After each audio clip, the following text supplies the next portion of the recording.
Hi everyone, welcome to my YouTube channel. My name is Dr. WAN, and today we're going to talk about drug discovery. So you're going to see the stages involved in drug discovery. And before I get into it, I just want to clarify some abbreviations or acronyms which I'm going to use.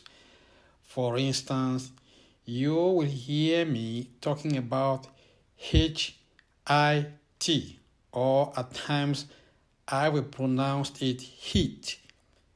And the next one will be HTS, which stands for high throughput screening. So in drug discovery, a HIT is a compound that shows initial promising activity against a specific biological target in a screening assay. It's a molecule that binds to or modulates the target's function, potentially leading to further development into a drug. Hits are identified during the early stages of drug discovery, often through high throughput screening, that is HTS. Here is a more detailed explanation. So HIT identification, this initial phase in drug discovery involves searching for compounds that interact with a chosen biological target, e.g. a protein. Then we have screening assays.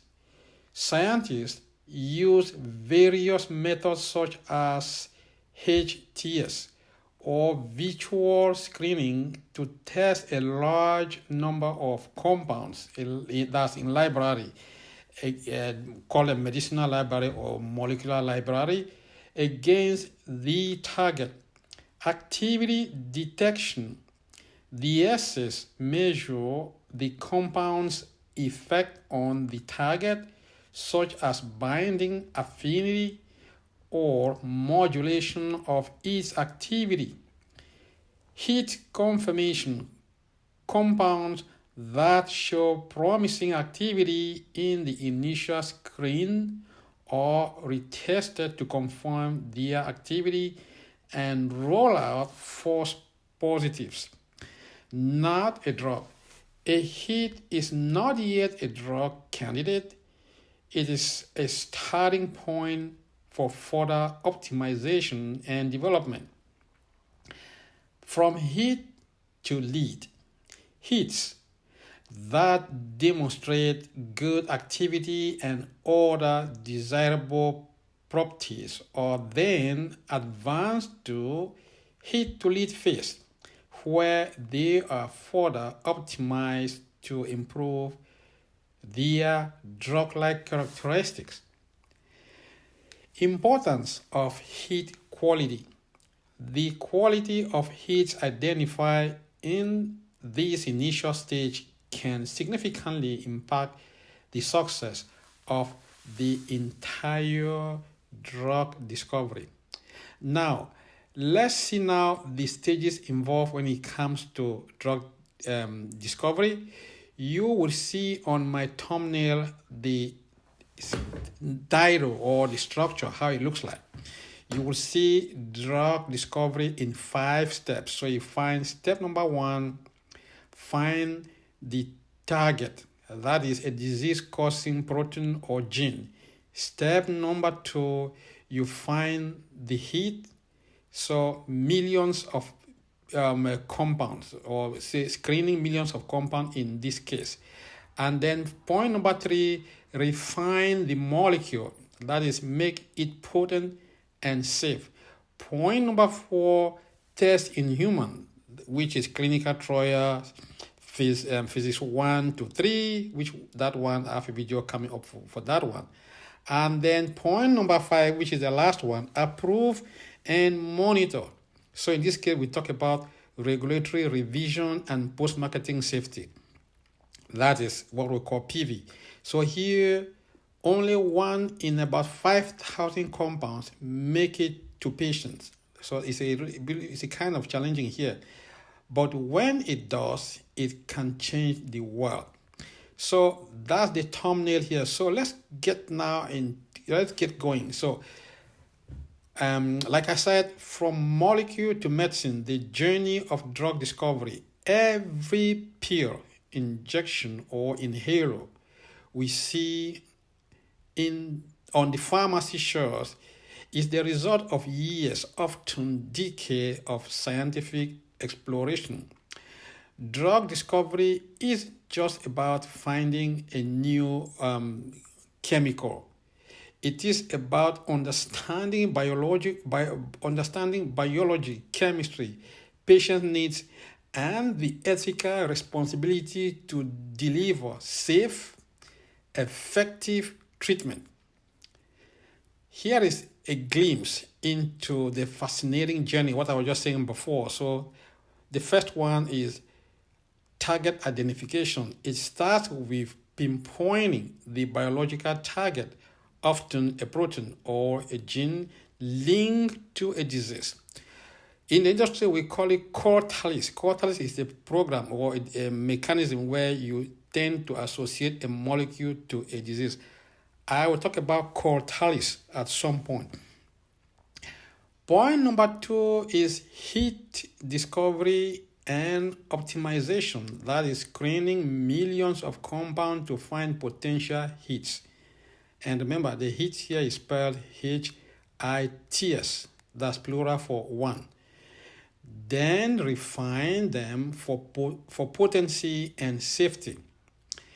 The third one is preclinical testing. So testing in the laboratory and animal models to assess efficacy and toxicity. Point number 4, which is clinical trials. In this case, we talk about phases 1 to 3, moving into human studies where science meets the real world. And point number 5, which is regulatory approval and beyond. Even after launch, post-market surveillance ensures long-term safety, what we call PV. The process is high risk. Only about 1 in 5,000 molecules that starts in discovery ever become an approved medicine. But the reward is quite impressive. Transforming patients' life, curing diseases once thought untreatable, and pushing the boundaries of human health.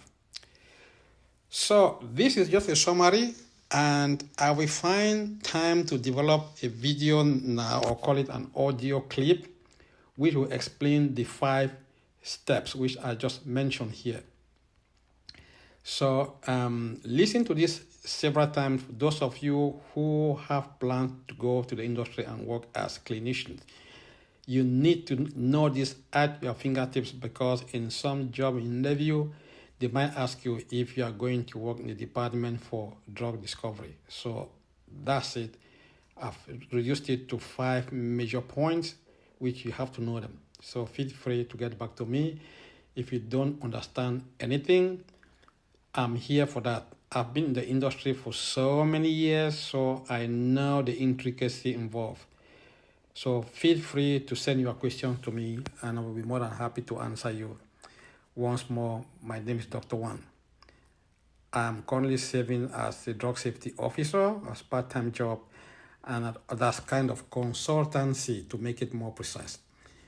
That's more for my extra time. So I write SOPs for all medications, old and new, and then do also what we call drug repositioning, which is another interesting field that I'm going to make a video on that one for you guys to understand what is drug repositioning. There are so many drugs on the market today that they are undergoing repositioning, which we'll talk about that one. I will give you so many examples, and that's it. So feel free to get back to me, ask your questions, and I'll be more than happy to answer you. Thank you so much, and bye, Dr. Wan.